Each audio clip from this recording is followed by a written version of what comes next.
Welcome to the Aaron Harber Show. This is part two of our special two-part series with Elizabeth Economy from the Council on Foreign Affairs. So in part one, we were talking about the theft of U.S. technology on the part of China, and also the ways China acquires technology, whether it be by investing in or actually buying companies here in the United States or in other countries. Other countries could be companies in other countries that have licensed technology from U.S. technology countries. So there are lots of paths to doing that. And of course, the requirement that companies who want to do business in China have to hand over some of their high technology secrets as well. A really interesting example, which is maybe a fourth way, is that there was a New York Times article about Micron technology, where China had stolen technology from Micron, implemented and used the technology, and filed a patent for that technology, and then sued Micron, claiming Micron stole its technology. I had never heard of anything like that before. I mean, I kind of give them credit for that kind of creativity. Right. Well, it would be funny, right, if it weren't so serious. And I think, it's one of the sort of distressing things, I think, about the relationship between the United States and China, and frankly, between China and much of the world, that we all expected that over the past 30 years, that China would begin to develop the rule of law, would begin to develop, a more open economy, would, all the effort that we put into modeling best behavior for the Chinese seems not to have paid off. And I think, so yes, it's audacious, and it kind of provokes a little smile, but it's really quite serious, and ultimately, it really undermines, the WTO, World Trade Organization rules, and the type of economic arrangement and agreement that we thought we had with the Chinese. It seems to me, including even this president, that we have grossly underestimated China's technological invasion of the United States, and that if we don't act in a very significant way, we will lose our leadership position, because we're essentially creating technology for the Chinese. Right. Well, I mean, I don't want to, paint with too, broad a paintbrush here. I think it is fair to say, if you look at Germany, it's not just the United States. If you look at Germany, at one point back in the spring of 2016, the Chinese were attempting to acquire one German company every single week. And, the Germans all of a sudden awoke to this, and they were like, oh my God, we've got to put a stop to this. So I think other countries as well have become concerned about the potential for China really to hollow out some of our core, technological advantages and industries. But I think it's also important to recognize that still the United States invests more in research and development than China does, not from the government, of course, but including, our private companies, right? And that we still are a far more innovative society. China is very good at taking innovations and commercializing them, right? Or doing what they call process innovation, making things work faster and more efficiently. But when it comes to true breakthrough innovation, the center is still the United States, or perhaps Germany, or perhaps Japan. So I think China has a ways to go, but it's also true they can do a lot of damage in the meantime. Right, but also China is aware of that, and China sends how many hundreds of thousands of students to the United States every year. I think China has already implemented a long-term plan to address that gap, the creativity gap. And on top of that, I mean, we're certainly doing a lot of things here that are making it more difficult for people to be successful creatively. So, when you add those two phenomena together, I think in 10 or 20 years, China will have easily caught up with us. It's entirely possible. I would say structurally within China that they still prioritize things that don't necessarily value the kind of creativity that leads to breakthrough innovation, right? So if you don't have an internet that allows for the free flow of information, scientists in China complain that they can't access Google Scholar. That means they don't have access easily to all of the other work that other scientists are doing globally. That puts them at a disadvantage. They prioritize things like the number of patents, right? Instead of looking at something like the amount of intellectual property that's licensed, right, which is in $130 billion, right, of US IP licensed by other countries. It's something like in the tens of millions for China. I mean, the disparity is just mind-boggling. In terms of the Chinese students coming to the United States, I think we want to be really careful. So yes, there are somewhere upwards of 300,000 Chinese students studying in the United States.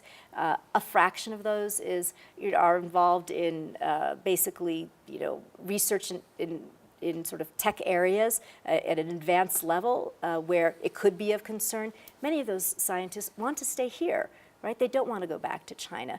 And some of them do want to go back to China, but does that mean that we shouldn't be taking advantage of their expertise while they're here and training them and teaching them?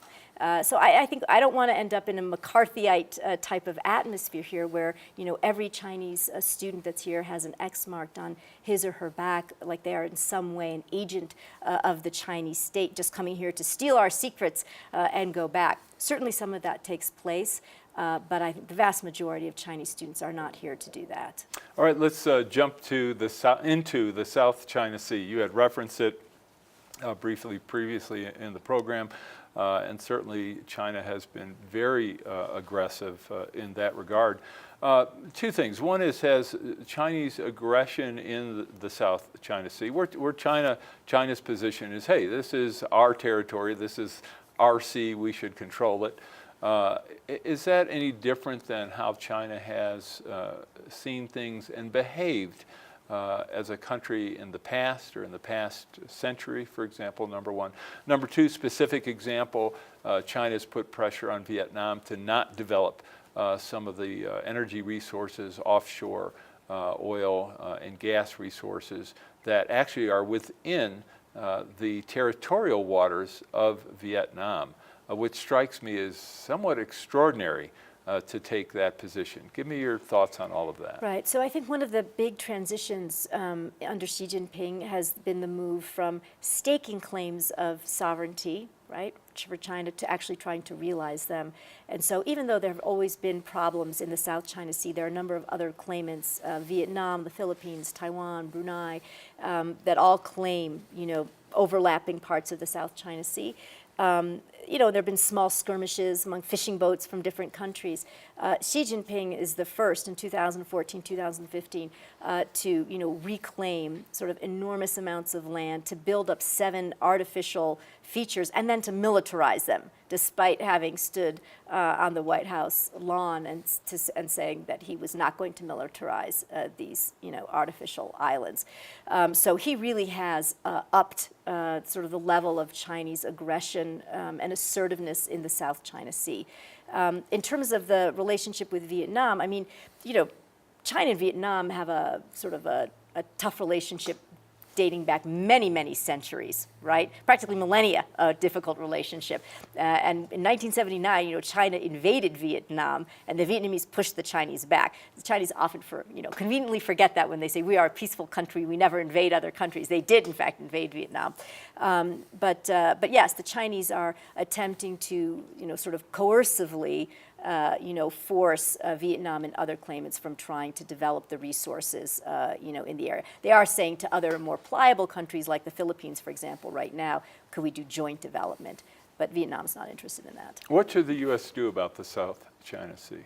So I think this is an area where we're very fortunate to have a smart and strategic Secretary of Defense, Secretary Mattis, who has increased the number of patrols that are taking place. He is out there in Asia. I think he visited Asia 7 times last year, sort of buttressing our relations with our allies and developing new partnerships. I was in Vietnam in February, and I can tell you that he is a rock star there. They just love him. They say relations between Vietnam and the United States have never been better. You have the French, you have the British now also sailing through the South China Sea to demonstrate that it's not an issue between the United States and China. The South China Sea, we have no claim in the South China Sea.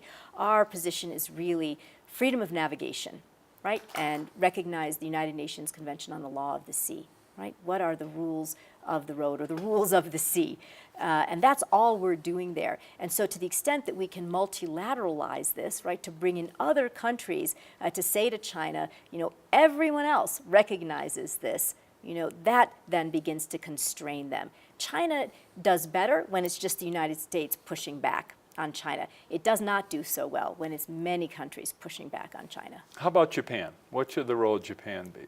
Well, Japan has its own issues with China in the East China Sea. So, South China Sea is not that far away from Japan, obviously, but it's mostly focused on the East China Sea and making sure that the Chinese don't try to make good on their claims, because they have territorial disputes over the Senkaku Diaoyu Islands as well.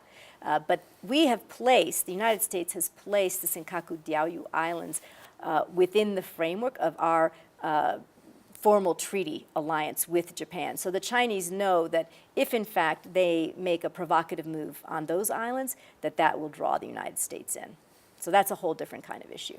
All right, I'm going to we're going to take a quick break, and then I want to talk about North Korea when we come back. So we'll be back with Elizabeth in just a moment. For information on how to help promote civil and mutually respectful discourse and support expansion of the distribution of our programs, please email info@harbertv.com. I'm Aaron Harber, host of The Aaron Harber Show. You can follow the show on Twitter for instant notification of new episodes, live event invitations, outtakes, and behind-the-scene photos. And tweet us your topic and guest suggestions today. The Rex Howell Broadcaster of the Year Award recognizes an individual who, through leadership, skill, and dedication, is advancing the broadcast industry in our state and our nation. Tonight, we honor Aaron Harber. Aaron has worked extensively in the media as a host, producer, political and economic commentator, and columnist. Today, the Aaron Harber Show is the focus of his media involvement. Aaron, it is a privilege to present you with the Rex Howell Broadcaster of the Year Award. Congratulations.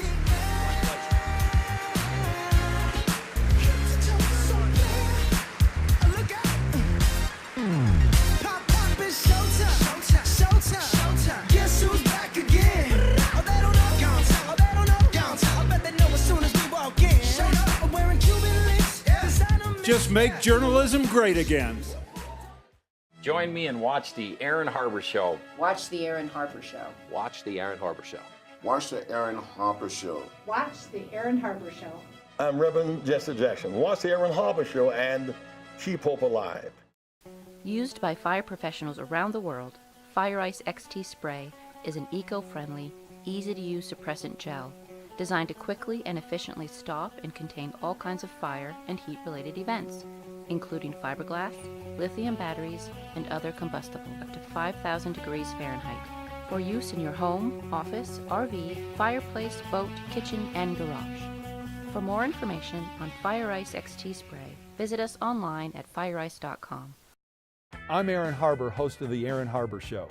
I very much would like to hear from you about the program, so please send me an email with your thoughts. You can suggest what topics I should cover, what guests I should invite to be on the show, or even what specific questions you would like me to ask. This is your program, so send your suggestions to aaron@harbertv.com. I promise to personally read every one, so email me today. And most of all, thanks for watching. I'm Aaron Harber, host of The Aaron Harber Show. Find us on Facebook to get all the latest updates, see behind-the-scene photos, and make comments and ask me questions. You can see episodes before their TV broadcast, so like the show today.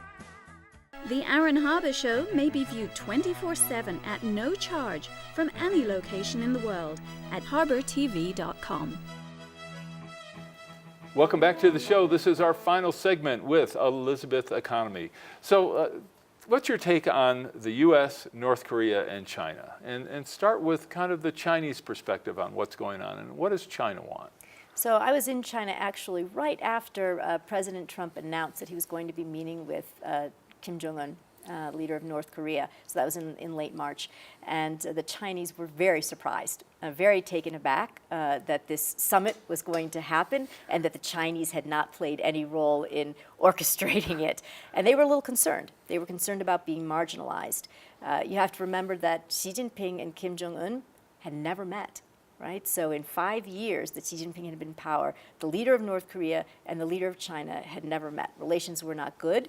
Kim Jong-un had killed the person that was considered to be closest to the Chinese, Kim's uncle.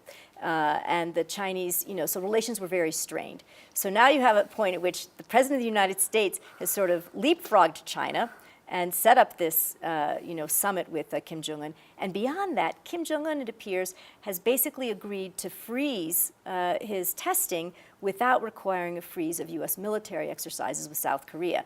And that was the Chinese proposal, was that the two sides should sit down, they should agree to freeze for freeze, right? And then they could sit down and negotiate. So not only were they going to meet, but Kim Jong-un had given up what was in the minds of the Chinese, not only a significant bargaining chip for Kim, but also something the Chinese really wanted, right? Which was for the U.S. and South Korea to stop their military exercises. But that's what we're at least doing on now this. We are, right? Yes. So we, between the first announcement that we were going to meet and then the actual summit, Kim Jong-un and President Xi Jinping did meet a couple of times. And then right after that one meeting, Kim Jong-un signaled that after the second meeting that he wanted those military exercises stopped. So people pretty much assumed that that came from the Chinese saying, you should really push for this. When President Trump and President Kim met, and Chairman Kim met, President Trump did offer and now we have agreed to bring a halt to the military exercises. This came as a surprise not only to our allies, but also to our own military. Yes, and I think was a source of some concern. It was not part of the negotiating position of the United States. President Trump freelanced on this, and I think for many people, gave up a significant bargaining chip that he had no reason to give up. But was it a one-time concession, or do you think this was a permanent arrangement? Well, or is it, as with President Trump, there is no principle that cannot be broken, cannot be recreated, broken again.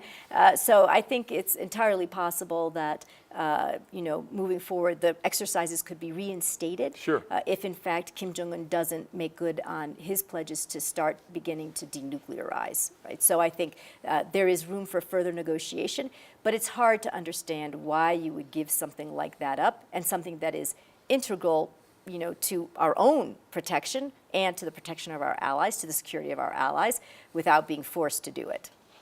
well, maybe he sees it as not as significant.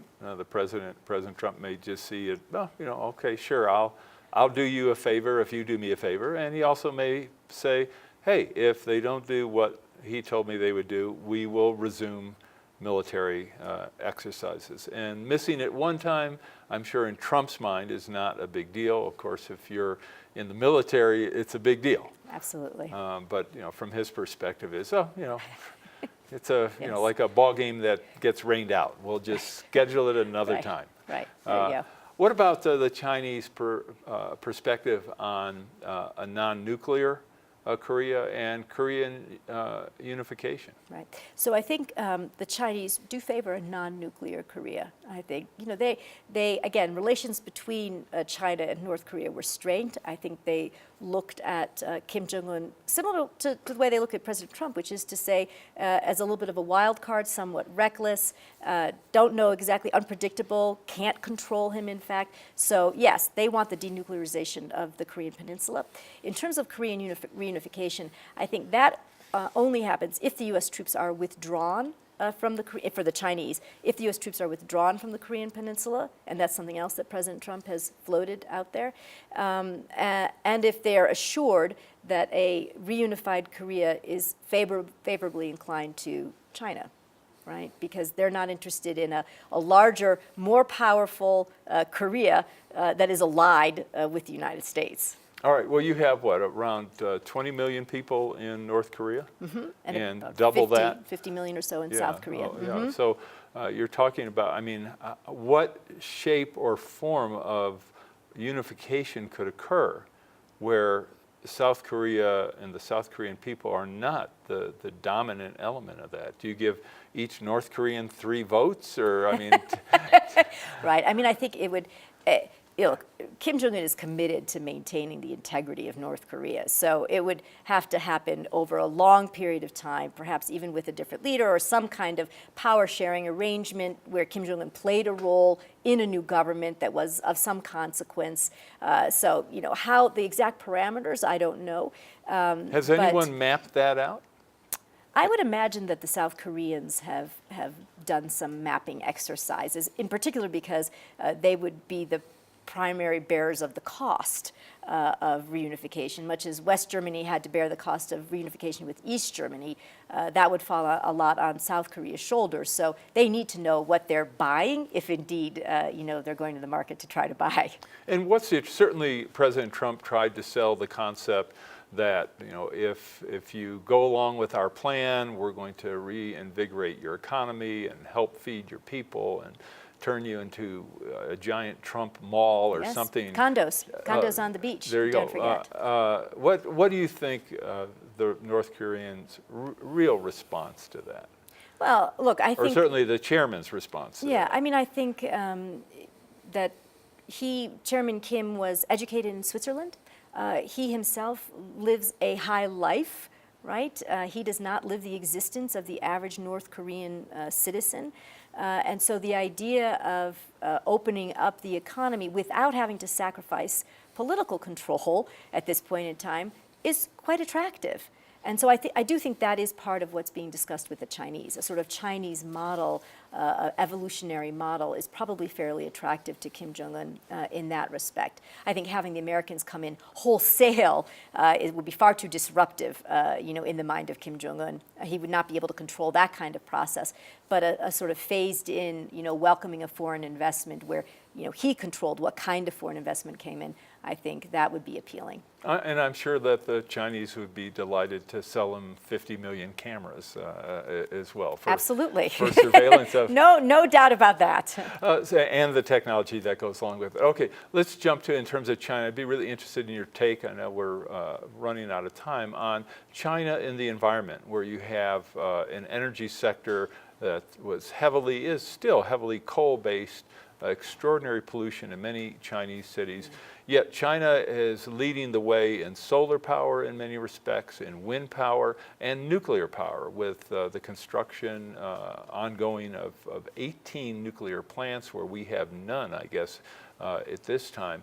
And really, China's positioning itself globally to be an environmental leader, both on the technology and construction side, and also on the political side, with our effort to withdraw from the Paris climate accords. I'd be really interested in your take on all of that. Right. So I'd say the good news is that this really is the first Chinese government that is serious about addressing environmental issues, in large part because it's become an issue of legitimacy for the Communist Party, because the Chinese people are so concerned about it, right? 1.5 million people die prematurely every year in China because of respiratory disease related to air pollution. People are concerned about their children breathing the air. So this is a big, big issue for the Chinese government. In terms of what they're actually doing, it's really important. The headlines are always really big. The reality is usually somewhat less than the headlines. So for example, in terms of wind power and solar power, there are enormous levels of curtailment, which means a lot is deployed in China, but a lot of it is not usable. So wind power, I think we use more wind power than China does because we're so much more efficient, right? And so just bear in mind that even though the headlines are out there saying China's #1, actually, in some ways they're not #1. But also point out the fact that their level of CO2 emissions increased in 2017. So despite Xi Jinping saying he's prepared to be a leader on global climate change, to be out there, the actual practice looks a little bit different. And finally, even though they are taking steps to reduce coal-fired power plants within the country, to reduce their reliance on coal, they are exporting those coal-fired power plants globally. So they have 106 coal-fired power plants currently under construction in other parts of the world. Kenya is getting its first coal-fired power plant ever in an environmentally sensitive area because of a deal with the Chinese. So but isn't China still building new coal-fired plants?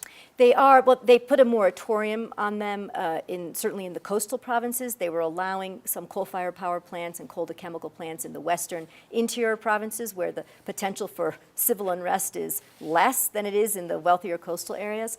But they're they are trying to reduce the role of coal significantly. All right, and on the political front, environmentally, with the vacuum created by the United States due to the Trump administration's both international decisions and also domestically, China has seen a major opening and seems to have walked right through it on our behalf, as it were, or thanks to us. Right.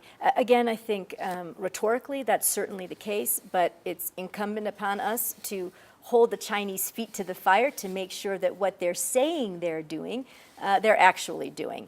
And so, you know, we may be bad, but it's not clear that means the Chinese are good. Well, and one of the things that, you know, you're referencing is the accuracy of the information that we get, that China may appear to be leading in a certain way, but if you look at some of the hardcore numbers, they're not. China's economic growth, I think everyone agrees, has just been astounding over the past several decades. But I'd be interested in your take, and I know this is really going to be the last question, on the accuracy of the economic data that we get from and about China. I think there's widespread understanding among China watchers and also within China that the data are not really to be trusted. And when you're forced to look at things like, you know, the number of ships leaving a port or the number of trains and what they're carrying, and when electricity is being used in the morning and at night to try to understand the reality of the Chinese economy, which is what outside observers are forced to do to try to match those numbers up, I think that tells you volumes about where Chinese statistics are and the level of trust that we should be having in those numbers. So give me just an example of where we've identified a significant gap between the numbers issued and the reality. Well, so for example, in terms of Chinese industrial productivity in 2 provinces, the Chinese readjusted that by 30% downward last year from the previous year. So, I mean, that was a case of the Chinese actually coming forward and saying, okay, you know, we acknowledge that what we put out there in terms of GDP growth was grossly overstated. So sometimes they are the ones that come to the fore. In other cases, we're the ones that figure out that actually what they're putting out there it can't possibly be true. And so we actually go to them and say, we have a different calculation, and this is why, and sometimes they readjust, and sometimes they don't. At all. All right, Elizabeth, thank you so much for joining me today. Thank you, Aaron. It was a pleasure. That was Dr. Elizabeth Economy from the Council on Foreign Affairs. I'm Aaron Harber. Thanks for watching. We'll see you next time. For information on how to help promote civil and mutually respectful discourse and support expansion of the distribution of our programs, please email info@harbertv.com. I'm Aaron Harber, host of The Aaron Harber Show. You can follow the show on Twitter for instant notification of new episodes, live event invitations, outtakes, and behind-the-scene photos. And tweet us your topic and guest suggestions today. I'm Aaron Harber, host of The Aaron Harber Show. I very much would like to hear from you about the program, so please send me an email with your thoughts.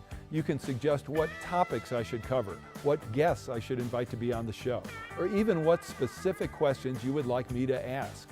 This is your program, so send your suggestions to aaron@harbertv.com. I promise to personally read every one, so email me today.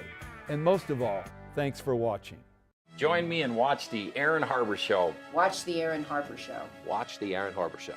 Watch the Aaron Harper Show. Watch the Aaron Harber Show. I'm Reverend Jesse Jackson. Watch the Aaron Harber Show and keep hope alive. I'm Aaron Harber, host of The Aaron Harber Show. Find us on Facebook to get all the latest updates, see behind-the-scene photos, and make comments and ask me questions. You can see episodes before their TV broadcast, so like the show today.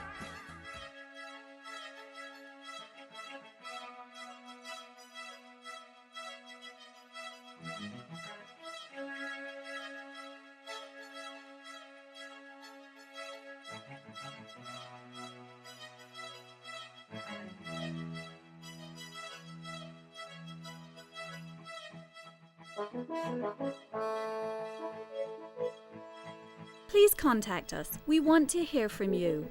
and thanks for watching.